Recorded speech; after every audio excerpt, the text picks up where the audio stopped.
Nandito pa rin po ako sa Quiapo, lungsod ng Maynila, kung saan inaantabayan na ng mga deboto yung pagbabalik na rito ng imahe ng itim na Nazareno. Dahil napakarami nga ng mga tao na nandito. Siyempre, hindi mawawala yung mga naglipa ng negosyo kaliwat kanan. Patok ngayong tanghali ang tapat.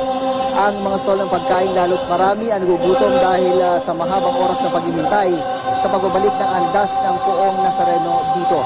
Hindi rin mawawala ang ilang tinitindang panyo, tuwalya, t-shirt, kalendaryo at mga 3D na memorabilia na may mukha ng Poong Nazareno. Gayon din ang mga imahe ng Poong Nazareno. Maraming deboto ang bumibili nito.